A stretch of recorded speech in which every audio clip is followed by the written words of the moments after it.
Hello, Ultra Knights here. Like I say, another heavy support review for Codex Space Marines. Now, I don't own any Devastators.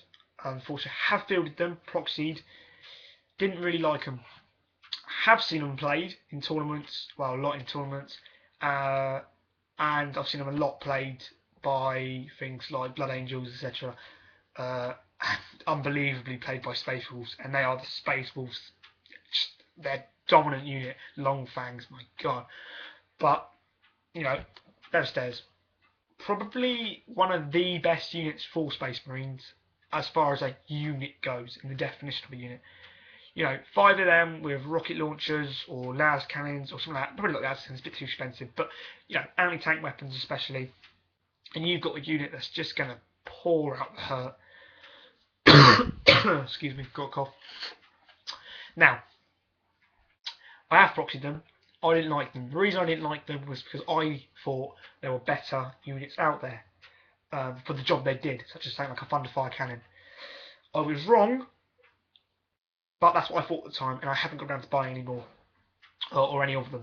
And I probably will, because they are a really good unit once I've played them a bit more thoroughly and against other armies, not just the army I happened to play them against at the time. They literally just walked up to them and fundinated them to death. But that's not the point. Devastators. Now, if you're gonna field them, give them all the same weapon loadout. Don't go one plasma cannon and one rocket launcher, because you're going to be wanting to specialise your targets. You're not going to be hitting 5 different squads in 5 different shooting spaces with only one weapon. If you're going to do that, get a plasma cannon, pop it into a tactical squad. He can do that. Get a las cannon, pop it in a tactical squad. That squad can do that. This squad is specialised. They are a devastator squad. They're going to devastate something. They're not going to sit there firing off oddball shots. Okay, that ain't going to happen. In 40k, you can't do that because you can't target different squads. If you could, it'd be different. Maybe you'd want to hit every single squad in the enemy army. 40k, you don't want to. The Games Workshop model and a showcase, ignore it. It's a load of bollocks. You want to be giving it 4 rocket launchers and a signum from the sergeant. Basically, what that allows you to do, one is ballistic skill 5, the rest are normal ballistic skill, and you're putting out crack missiles into any tank and pretty much wrecking it first turn. 40 inch range. If you want to go with las cannons for that extra 1 strength, by all means, but yeah, you get lower AP as well. Very high point cost. Would think twice about it. But yeah, that's basically what they do. And really effective, really scary. I mean, even against Horde armies, just the frag missiles, 5 or rather 4 frag missiles, really, really good, really dangerous, and will cause a lot of havoc. Now, here's their major bonus, but major downfall. They are an infantry unit as such. They're slow. They're very easy to kill. They're going to be, in cover, but easy enough to shoot at because they're going to be shooting out. And that means that they're quite a target. The enemy will target them and will kill them. They're not an armor 14 tank. They're not an armor 13 tank. They're infantry. 5 wounds, that's all. Now that's also a major bonus. They are 5 wounds. You can spread them out, 2 inches between them, make them difficult to hit. And they're quite good at that. They become a pain in the ass to the enemy to kill. Sometimes. Mainly the enemy will just turn around and go, 2 of my tanks can unload into them, bang, bang, bang, bang, dead. Use the range to your advantage. Put them out of range of the enemy guns, if you can, and, they'll see a lot more combat. Never bring more than 5. It's stupid. You're never going to need to put 10, or rather 9 crack missiles into a tank. You won't. It's a waste of points.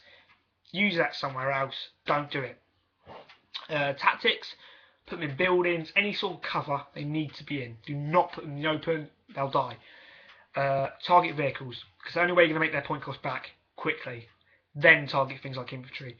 If you're going to target infantry, unless it's orcs, tyranids, that sort of thing, you use crack. The reason is 2 up to wounds, ignore an armor. That's where you want to be. You're not going to kill loads, but a tactical squad or a Grey Knight Strike squad, they're only 5 or 10 models. You kill 4 of them, you're looking for 2 up to hit, 3 up to hit, 3 up to hit, 3 up to hit. Okay, you hit with them, then you get no armor save. That's 4 dead. Well, that's 25% of a tactical unit, or 90% of a strike squad or indeed a combat squad. That unit has been wiped of effectiveness at 4 shooting range. They can't even shoot back at you after you've done that. And that's your first shooting phase. You can put out another 4, 5 shooting phases like that. You'll do a lot of damage to infantry with Devastators. But the thing is, that's that crack missile. That's where you're aiming. It's cheaper to bring the rocket launcher than any other special weapon. You can bring las cannons, like I say. That's where you're really going to be putting your points into, though. And, I wouldn't recommend it. Still, could be interesting. I never fielded them with las cannons myself. Could be interesting. Crack missiles is where I would tend to go with it. That's pretty much the Devastators. They are pretty much a one-trick pony. I mean, they are going to be just targeting tanks because they're not going to make their point cost back on infantry. They're just going to annoy the enemy with their target infantry. Yeah, that's all I can really say about them. I mean, I don't field them that much. In fact, when I do, I proxy them. So, give or take it with a pinch of salt. I see them a lot in tournament lists. They do get fielded. I don't personally, I didn't personally like them, but now I do. Now I see their effectiveness. A good way of fighting them, because you will see them a lot in tournament lists. Good way of fighting them, and it's a bit cliche. Don't use tanks. Unless you've got a tank that can outrange them, e.g. a Whirlwind or a Annihilator Predator. I mean, they're hitting the same range, but you can sit back and they'll tend not to target them. Because if you don't kill them, which you're going to have to be hitting 5 AP free hits, you don't have to, but that's the best way to do it, in order to kill them, or else they're going to be shooting back. And they're going to kill that tank because they've realised that tank can hurt them. That's what you don't want that. So for that reason, you're going to be wanting to use infantry.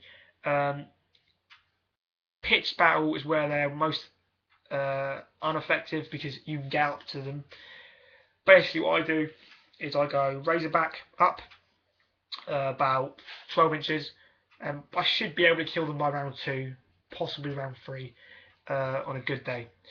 Like I say, that was in 5th edition. I'm not sure if they're going to be worse in 6th edition for killing them, because I haven't played them in 6th edition. I don't know how to kill them in 6th edition easier. But what I used to do is just 12, 12, disembark, shoot into them, basically, and I tend to kill them. And if I didn't, they would move away from me because they're not going to bother assaulting, and I would then just move after them, shoot them and assault them, and that's then done. That was the way to do it, although they tended to target the Razorback. I mean, if you can, use a drop pod near them, because they're going to be in their deployment with most of their enemy units, where their units are. That's where they're going to find them, and a drop pod will just either keep shooting them constantly with a storm bow while your Terminators or your Dreadnought or infantry goes on and does something else. I find the Razorback is probably the more surefire because you're not going to know if your opponent's bringing the Devastators, and so you are probably going to have a Razorback in your army, and that's how I used to deal with them in tournaments. Although if I knew it was going to be there, I'd bring a drop pod because I'd just put it there. Another cool tactic, I'm probably discussing it in much more detail than when I do drop pods, is just block the line of sight. I used to put up a drop pod, keep its door shut, and just pop it in front of it with no infantry inside it. The enemy, they didn't have to move, they couldn't fire that round, it just caused havoc for them. They couldn't see. It was a good way of doing it. That's why I used to just annoy them. Because it's always good, 35-point upgrade almost, just to have an empty drop pod, just to block line of sight on certain units, just to stop tanks from moving into your men, to keep the enemy away from objectives, because you can't move 1 inch of an enemy model. And of course, a drop pod is a model, of course, is your model. So it just slows the enemy down. It was always a fun tactic I used to use in 5th edition. Don't use it anymore, really, because it's quite cheesy. And I would rather fill that drop pod with a Dreadnought myself. But yeah, that's Devastator Squads. Thanks for watching. Cheers.